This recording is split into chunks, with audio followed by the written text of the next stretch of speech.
അമ്മയെ തേടിയ നിന്റെ അച്ഛൻ വന്നിരിക്കുന്നത്. ആരും അറിയാതെ എന്റെ മോന്റെ ഒപ്പം കുറച്ചു കാലം കഴിയാന്ന് വെച്ച അമ്മ ഇങ്ങോട്ട് വന്നത്. ആർക്കും ഒരു ദ്രോഹവും ചെയ്യാതെ, ആരെയും ഒന്നും അറിയിക്കാതെ അമ്മ ഇവിടുന്ന് തിരിച്ചു പോയെന്നെ. ഒരവകാശവും പറഞ്ഞ അമ്മ വരില്ലായിരുന്നു. ഇവിടുന്ന് പോയാ നിന്റെ അച്ഛൻ നിന്റെ അരികിലുള്ള കാലത്തോളം അമ്മ നിന്നെ കാണാനും വരില്ലായിരുന്നു. കാണാൻ കൊതിക്കുമ്പോ ഈ മുഖം മനസ്സിൽ കണ്ട് അമ്മ ആശ്വസിച്ചേനെ. പക്ഷെ മോന്റെ അച്ഛൻ തിരിച്ചു വരുന്നത് വരെയെങ്കിലും ഇവിടെ നിൽക്കാനുള്ള അവസരം അമ്മയ്ക്ക് നഷ്ടപ്പെടുകയാണല്ലോ മോനെ. കരയാതെ. ഇനി നിനക്ക് അമ്മ ഇല്ലാതാവാൻ പോവാ. അമ്മ അവര് കണ്ടെത്തി കൊല്ലും.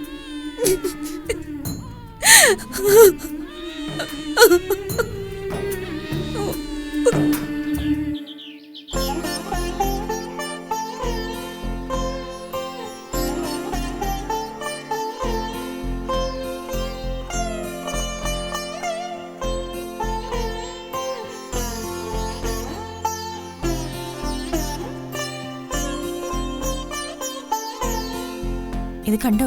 അച്ചുവേച്ചി വാട്സാപ്പിൽ അയച്ചതാ. ഇത് ഏത് കുഞ്ഞാ? അച്ചുവേച്ചിയുടെ ഏതോ കൂട്ടുകാരിയുടെ മോനാ. പാവം, ഇതിനെ കാണുമ്പോ അച്ചുവേച്ചി സ്വന്തം കുഞ്ഞിനെ ഓർക്കും.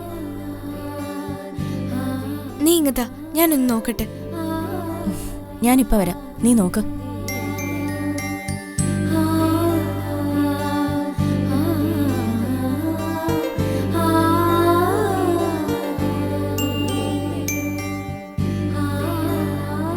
ആരും അറിയുന്നില്ലല്ലോ ഇത് അച്ചുവേച്ചിയുടെ മോനാണെന്ന്.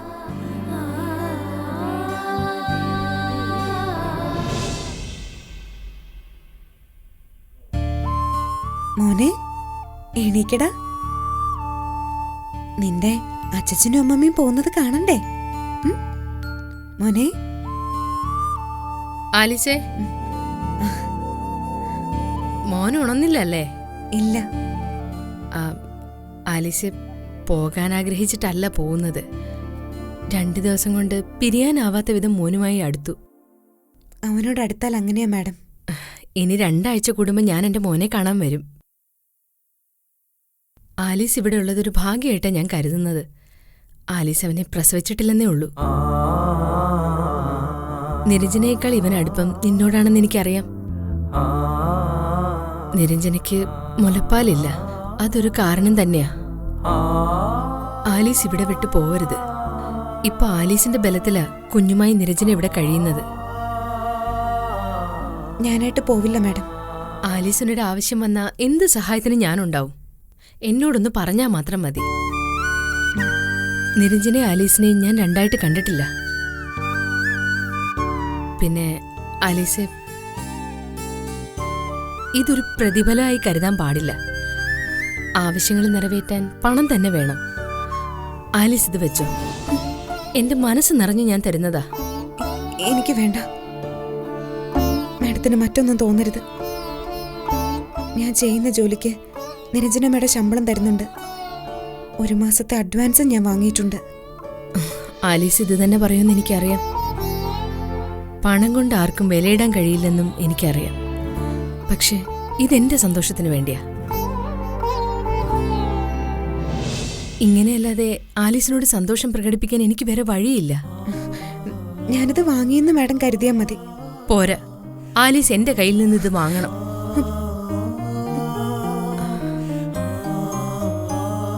പിന്നെ ഇത് നിരഞ്ജന അറിയരുത്. ആലീസ് പറയുമെന്ന് അറിയാവുന്നതുകൊണ്ട് പറഞ്ഞതാ. വാ, താഴേക്ക് പോവാം. വിശ്വേട്ടൻ റെഡിയായി കാണും. ഞാൻ കുഞ്ഞിനെ എടുക്കാം.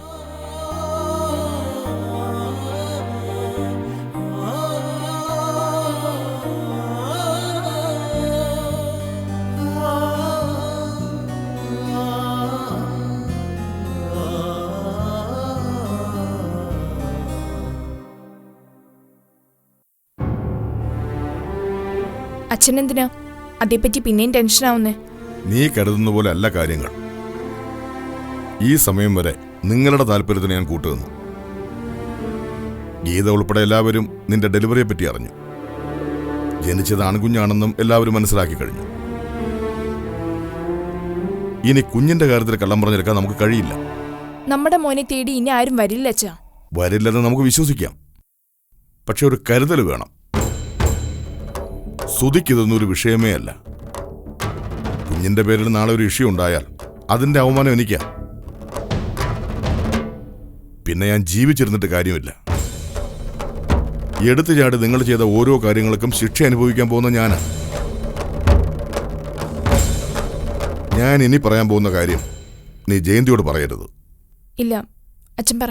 ഉടനെ ഒരു വിസ ഏർപ്പാടാക്കി നീയും കുഞ്ഞും സിംഗപ്പൂരിലേക്ക് പോണം. അതിന് നീ തയ്യാറാവണം. അത് ഞാനൊന്ന് ആലോചിക്കാം അച്ഛാ. ദേ വിശ്വേട്ടാ, മോനും ഉറങ്ങിപ്പോയി. മോനെ, നല്ല ഉറക്ക മോനെ. പോട്ടേടാ മോനെ. എന്നാ വാ, നമുക്കിറങ്ങാം. ഓ ഓ ഓ, പോയിട്ട് വരാം മോളെ. ആലിസേ, പിന്നെ എപ്പോ എത്തിയാലും വിളിക്കണേ അമ്മേ. വിളിക്കാം. 2 ദിവസം മോന്റെ കൂടെ കഴിഞ്ഞിട്ട് പോകാൻ മനസ്സ് വരുന്നില്ല.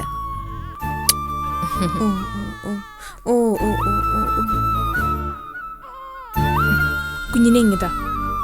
ഓ ഓ ഓ ഓ, അമ്മയുടെ വാവക്കരയല്ലേ.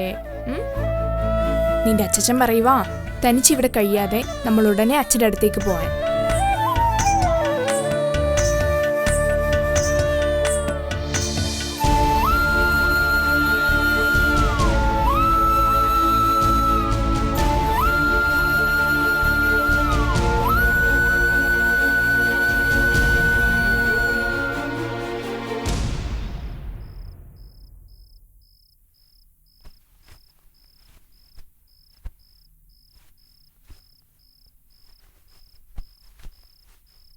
ആലിസേ, മാഡം കിടന്നില്ലേ? നിന്നെ ഫ്രീ ആയെന്ന് കാണാന്ന് വെച്ചു. നിന്റെ ഹസ്ബൻഡ് പണം അയക്കാറുണ്ടോ? പെങ്ങളെ അയച്ചതിൻ്റെ കുറച്ച് കടം തീർക്കാനുണ്ട്. അതുകൊണ്ട് പൈസ ഒന്നും അയക്കണ്ടെന്ന് ഞാൻ പറഞ്ഞു. അല്ല, അപ്പച്ചനും മരുന്ന് വാങ്ങാനും അനിയത്തിയുടെ പഠിപ്പിനും വീട്ടുചെലവിനൊക്കെ തുക വേണ്ടേ? ഇവിടുന്ന് കിട്ടുന്ന പണം കൊണ്ട് അതങ്ങ് നടന്നു പോവും. വീട്ടുജോലിക്ക് 15,000 ഒന്നും ആരും തരില്ല മാഡം. പ്രാരാബ്ധം കൊണ്ടാ അന്ന് അങ്ങനെ ചോദിച്ചത്. നീ ഈ വീട്ടിൽ ചെയ്യുന്ന പണി വെച്ച് നോക്കുമ്പോ 25,000 രൂപ ശമ്പളം തരേണ്ടതാ. ഞാൻ പറഞ്ഞല്ലോ മാഡം, എനിക്കിത് തന്നെ കൂടുതലാ. നീ എന്റെ കൂടെ ജീവിക്കുമ്പോ അങ്ങനെ ബുദ്ധിമുട്ടി ജീവിക്കാൻ പാടില്ല. രാവിലെ ബാങ്കിൽ പോയപ്പോ ഞാൻ കുറച്ച് ക്യാഷ് എടുത്തു. ദാ, നീ ഇത് നാളെ തന്നെ അനിയത്തിക്ക് അയച്ചു കൊടുക്കണം. അയ്യോ, എന്താ ഇത്? എനിക്കിതൊന്നും വേണ്ട. ക്യാഷ് വേണ്ടാന്ന് പറയുന്ന വേലക്കാരിയെ ഞാൻ ആദ്യമായിട്ട് കാണുവാ. പിടിക്കാലീസേ, 25,000 രൂപയുണ്ട്. 25,000 രൂപയോ? എനിക്ക് വേണ്ട മാഡം, ഞാൻ വാങ്ങില്ല. അതെന്താ, എന്റെ കയ്യിൽ നിന്ന് ക്യാഷ് വാങ്ങിയാ നിനക്ക് കുറച്ചില്ലാണോ? കുറച്ചിലിന്റെ കാര്യമൊന്നും അല്ല മാഡം. എനിക്ക് മാഡം കാശ് തരേണ്ട ആവശ്യം എന്താ? നിരഞ്ജന മാഡം അറിഞ്ഞ എന്നെപ്പറ്റി എന്ത് കരുതും? അത്രയ്ക്ക് മാന്യതയാണോ നീ അവളോട് കാണിച്ചുകൊണ്ടിരിക്കുന്നത്? അവളുടെ കുഞ്ഞിന് നീ മുലപ്പാല് കൊടുക്കുന്നില്ലേ? ഞാനിതൊരു സന്തോഷത്തിന് തരുന്നതാ. ദാ പിടിക്ക്, ദാ. എന്നിട്ട് അനിയത്തിയുടെ അക്കൗണ്ടിൽ നാളെ തന്നെ ഇട്ട് കൊടുക്ക്. എനിക്കൊരാവശ്യം വന്നാ ഞാൻ മാഡത്തോട് ചോദിക്കാം. നിന്റെ അപ്പച്ചന് മരുന്ന് വാങ്ങാനാ ഞാനിത് തരുന്നത്. ഒരു ഹാർട്ട് പേഷ്യന്റിന് മാസം എത്ര രൂപ വരുമെന്നൊക്കെ എനിക്കറിയാം. നിനക്കിത് വാങ്ങാൻ ബുദ്ധിമുട്ടാണെങ്കിൽ ഞാൻ നേരിട്ട് നിന്റെ വീട്ടിൽ ചെന്ന് കൊടുക്കാം. അപ്പച്ചനെ അനിയത്തിയൊക്കെ ഒന്ന് കാണുകയും ചെയ്യാലോ. കട്ടപ്പനയിൽ എനിക്കൊരു ഫ്രണ്ടുണ്ട്, ക്ലാര എന്ന അവളുടെ പേര്. അയ്യോ മാഡം, എന്റെ വീട്ടിലേക്ക് പോവാനോ? ഞാൻ പിന്നെ എന്ത് ചെയ്യും? ഒന്നുകിൽ നീ ഇത് വാങ്ങണം, അല്ലെങ്കിൽ ഞാൻ ക്ലാരയുടെ വീട്ടിൽ പോകുമ്പോ നിന്റെ വീട്ടിൽ കയറാം. വഴി പറഞ്ഞു തന്നാ മതി. അത് വേണ്ട മാഡം, ഇങ്ങി തന്നാ മതി.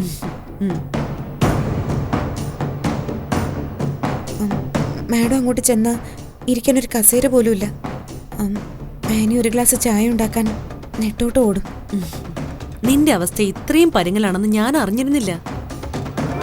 പട്ടിണിയാണെങ്കിലും വെറുതെ ആരുടെ പണവും മോഹിക്കരുതെന്ന് അപ്പച്ചൻ പറഞ്ഞു തന്നിട്ടുണ്ട്. എങ്കിലിത് വെറുതെ തന്നാന്ന് കരുതണ്ട. എനിക്കൊരാവശ്യം വരുമ്പോ ആലീസ് എന്നെ സഹായിച്ചാ മതി. അതിന് ഞാൻ നല്ല പ്രതിഫലം വേറെ തരും. ഇതിന് അഡ്വാൻസ് ആയിട്ട് മാത്രം കരുതിയാ മതി.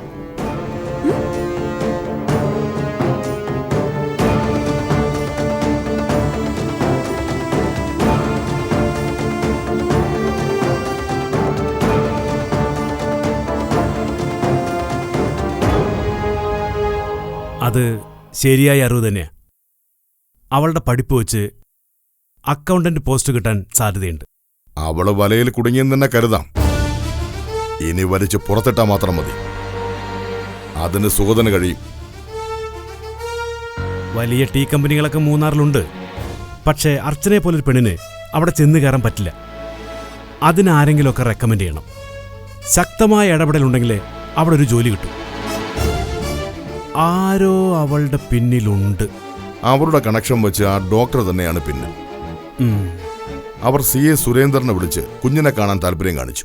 ഉം. കുഞ്ഞിന്റെ യഥാർത്ഥ അവകാശി അർച്ചനയല്ലെന്നും പറഞ്ഞ് സുരേന്ദ്രൻ തടികൂരി. അപ്പോൾ അതൊരു ട്രാപ്പായിരുന്നു എന്ന് ആ സ്ത്രീ മനസ്സിലാക്കി കഴിഞ്ഞു. അങ്ങനെയെങ്കിൽ അർച്ചന വിവരം അറിയില്ലേ? അതിന് തെളിവല്ലേ അർച്ചനയുടെ നമ്പറിൽ വിളിച്ചിട്ട് കിട്ടാത്തത്? അവള് വിവരം അറിഞ്ഞു. രാജപ്പനും അവളെ അറിയിച്ചു കാണും. ഇനി അവൾ അവിടെ നിന്ന് രക്ഷപ്പെടാനുള്ള സാധ്യത കൂടുതലാ. ഒരു ജോലിയിൽ പ്രവേശിച്ചിട്ട് അത്ര പെട്ടെന്നൊന്നും കടന്നു കളയാൻ അവൾക്ക് കഴിയില്ല. ജയന്തിയോട് അളിയനെന്തെങ്കിലും സൂചന കൊടുത്തോ? നടരാജൻ എന്താ ഭ്രാന്തുണ്ടോ? അല്ല, ഞാൻ ചോദിച്ചെന്നേ ഉള്ളൂ. ഇനി നമ്മൾ രാജപ്പന്റെ വഴിക്ക് പോകാനേ പാടില്ല. കുഞ്ഞും മൂന്നാറിലുണ്ടെന്ന് അറിഞ്ഞല്ല അർച്ചന അവിടേക്ക് പോയത്. അത് യാദൃശ്ചികമായി സംഭവിച്ചതാ. അർച്ചനയുടെ കാര്യത്തിൽ ഞാൻ ചില തീരുമാനങ്ങൾ എടുത്തു കഴിഞ്ഞു. ഏറിയാൽ 3-4 ദിവസം, അതിനപ്പുറം പോവില്ല. എന്ത് സംഭവിച്ചുവെന്ന് ആരും അറിയാതെ വേണം അർച്ചനയെ എന്നേക്കുമായി യാത്രയാക്കാൻ. സൂയിസൈഡ് പോയിന്റുകൾ ധാരാളമുള്ള സ്ഥലമാണ് മൂന്നാർ. ഒരു തെളിവും അവശേഷിപ്പിക്കാതെ വേണം അവളെ യാത്രയാക്കാൻ.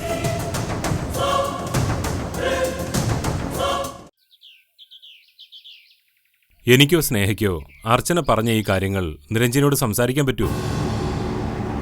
ഭാമിനിയെക്കുറിച്ച് അർച്ചന ഞങ്ങളോട് എന്തോ കുറ്റം വിളിച്ചു പറഞ്ഞു എന്നേ നിരഞ്ജന കരുതൂ.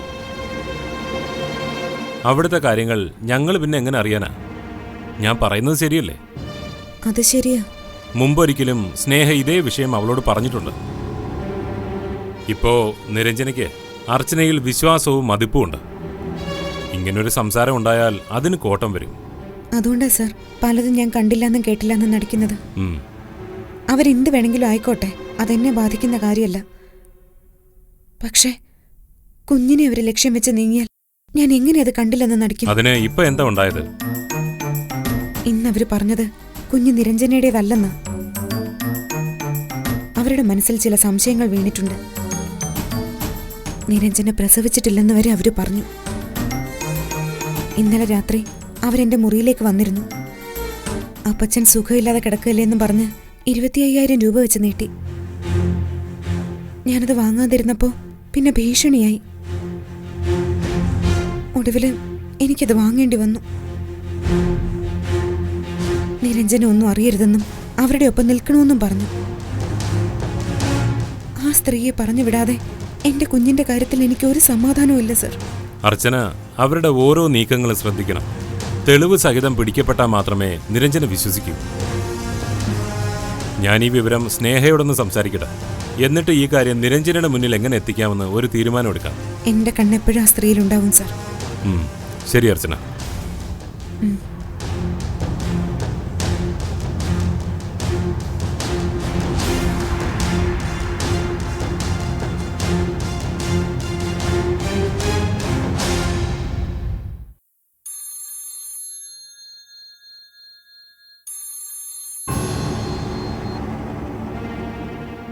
പറസൂത സർ, ഇവിടെ എല്ലാ ടീ ഫാക്ടറികളിലും തെരഞ്ഞു. അർച്ചന എന്ന പേരിൽ ഓഫീസ് വർക്ക് ചെയ്യുന്ന ലേഡീസ് ആരുമില്ല. ഇനി തൊഴിലാളികളുടെ ഇടയിൽ ഒരു അന്വേഷണം കൂടി നടത്താം. പക്ഷേ അവരുടെ കൂടെ കാണാൻ സാധ്യത തീരെയില്ല. ഏയ്, ആ പണിയൊന്നും നമുക്കറിയില്ല. എംകോം പാസ്സായ പെണ്ണ. ഞാനിപ്പോൾ മറ്റ് പ്രൈവറ്റ് ഫേമുകളിലേക്ക് അന്വേഷണം വ്യാപിപ്പിച്ചിട്ടുണ്ട്. ഉള്ളിലും പുറത്തുമായിട്ട് കുറേ അധികം റിസോർട്ടുകളുണ്ട്. വല്ല റിസപ്ഷനിസ്റ്റായി ഉണ്ടോ എന്ന് നോക്കണം. സൂതൻ ബാങ്കിൽ പോയി അന്വേഷിച്ചോ? ഇല്ല സർ. എവിടെ ഒളിച്ചിരുന്നാലും പണമിടാൻ അവൾ ബാങ്കിൽ വരും. ആ കുടുംബം ജീവിച്ചു പോകുന്നത് അവളുടെ ശമ്പളം കൊണ്ടാണ്. ഇനി ആ വഴിക്ക് ഞാൻ അന്വേഷിക്കാം സർ. ഗുഡ്. പല പേരുകളിലാവും അവൾ പണം ഇടുന്നത്. അയക്കുന്ന ബാങ്കും അക്കൗണ്ട് നമ്പറും വെച്ച് മാത്രമേ പിടിക്കാൻ കഴിയൂ. അതിനുള്ള ഏർപ്പാട് ഇന്ന് തന്നെ ചെയ്യാം സർ. എനിക്ക് അവിടെ കണ്ടുപിടിച്ചേ തീരൂ. അവൾ ബാങ്കിലെത്തിയാൽ ആ നിമിഷം സാറിന് വിവരം അറിയിക്കാം. ഫോട്ടോ ഉണ്ടായിരുന്നെങ്കിൽ ഇതിനകം ഞാൻ അവളെ പുറത്തു കൊണ്ടുവന്നേനെ. ശരി സർ. ഇനി ഞാൻ സാറിനെ വിളിക്കുന്നത് അവളെ കണ്ടെത്തിയിട്ടാവും. ശരി.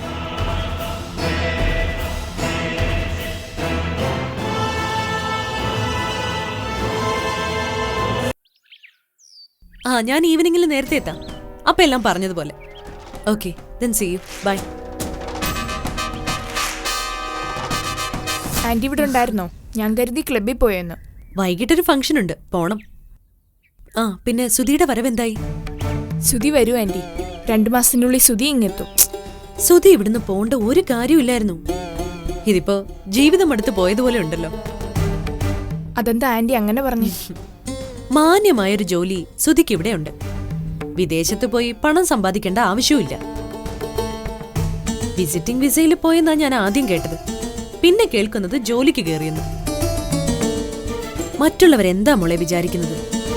നിന്നെയും കുഞ്ഞിനെ ഇവിടെ വിട്ടിട്ട് പോണ്ട കാര്യം അവനില്ലല്ലോ. ഞാനൊരു കാര്യം ചോദിച്ചാ മോൾക്ക് ആന്റിയോട് നീരസം തോന്നരുത്. എന്താ? നിങ്ങളുടേത് ലവ് മാരേജ് എന്നല്ലേ നീ പറഞ്ഞത്? അതെ. പിന്നെന്താ ഇങ്ങനെ? ആന്റി ചിന്തിച്ച് കാട് കയറുകയൊന്നും വേണ്ട. ഞങ്ങൾക്കിടെ ഒരു പ്രശ്നവുമില്ല. ഇനി ആരെങ്കിലും അതിന് തുടിഞ്ഞാൽ തന്നെ അതൊട്ട് വില പോകാനും പോകുന്നില്ല. മോളുടെ നല്ല ജീവിതത്തിൽ കവിഞ്ഞ് ആന്റിക്ക് എന്താ ഉള്ളത്? എന്റെ ടെൻഷൻ കൊണ്ട് ചോദിച്ചു പോയതാ. അതെനിക്കറിയാം ആന്റി. നിങ്ങൾ ഒന്നിച്ച് ജീവിക്കണം. ഇങ്ങനൊരു വേർപാട് പോലും ഇനി ഉണ്ടാവാൻ പാടില്ല. അവനോട് എത്രയും പെട്ടെന്ന് തിരിച്ചു വരാൻ മോള് പറയണം. ഭർത്താവ് വിദേശത്തും ഭാര്യ നാട്ടിലുമായിട്ട് കഴിയേണ്ട വിധി നിങ്ങൾക്കില്ല. എന്താ ആന്റിക്ക് പോകാൻ തിടുക്കായോ? മോളൊരിക്കലും അങ്ങനെ പറയരുത്. മോളെ എന്റെ കയ്യിൽ ഏൽപ്പിച്ചിട്ടാ സുധി പോയത്. സുധി വരുന്നത് വരെ ഞാൻ നിന്റെ കൂടെ തന്നെ കാണും. വീട്ടിലേക്ക് വിളിച്ചിട്ട് അമ്മ പോയത്. ആന്റിക്ക് എപ്പോൾ വേണമെങ്കിലും തിരിച്ചു പോവാം. സാന്ദ്ര മാത്രമല്ലേ ഉള്ളൂ അവിടെ. അവൾ എന്റെ കൂടെ നിന്നല്ല പഠിക്കുന്നതെന്ന് മോൾക്കറിയില്ലേ? ഞാൻ പറഞ്ഞതേ ഉള്ളൂ. മോന് പാല് കൊടുക്കാൻ സമയമായി. ഞാൻ ചെല്ലട്ടെ. ചെല്ല്.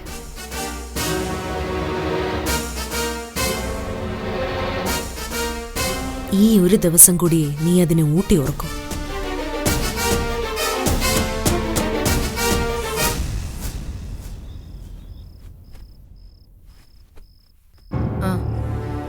വന്നത് മുതൽ ഞാൻ ശ്രദ്ധിക്കുക.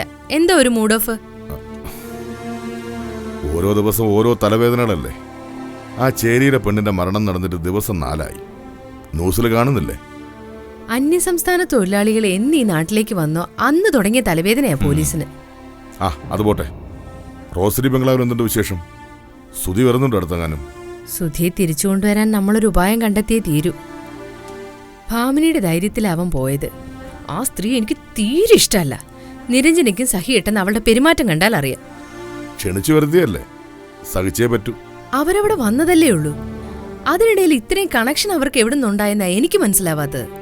ഇതൊക്കെ അറിയാവുന്നതുകൊണ്ടാ ഉണ്ണിത്താൻ വിലക്കിയത്. സത്യത്തിൽ നിരഞ്ജനയ്ക്കൊരു തുണ ആ ആലീസ. ആലീസിനെ കിട്ടാതിരുന്നെങ്കിൽ നിരഞ്ജനയ്ക്ക് കുഞ്ഞുമായി അവിടെ വിടേണ്ടി വന്നേനെ. സത്യത്തിൽ നമ്മുടെ കുഞ്ഞ് ആരോഗ്യത്തോടെ ഇരിക്കുന്നത് ആലീസിന്റെ പരിചരണം ഒന്നുകൊണ്ട് മാത്രാ. കൃത്യസമയത്ത് കൊണ്ടു നടന്ന് ആഹാരം കൊടുക്കും. ഒരു മടിയും കൂടാതെ വീട്ടുപണി മുഴുവനും ചെയ്യും. ജീവിക്കാൻ വരുന്നവർ അങ്ങനെയാ. തിരിച്ചു പോരാൻ നേരം നിരഞ്ജനെ അറിയാതെ ഞാൻ അവൾക്ക് 10,000 രൂപ കൊടുത്തു. 10,000 രൂപയോ? നിനക്കെന്താ തലയ്ക്ക് സുഖമല്ലേ? മനസ്സ് നിറഞ്ഞു കൊടുത്തതാ വിശ്വേട്ടാ. എന്തു കൊടുത്താലും കൂടി പോവില്ല. അവളുടെ വീട്ടിലെ സ്ഥിതി വളരെ ദയനീയ. അപ്പച്ചൻ ഹാർട്ട് പേഷ്യന്റാ. മരുന്ന് വാങ്ങാൻ തന്നെ മാസം തോറും നല്ലൊരു തുക വേണം.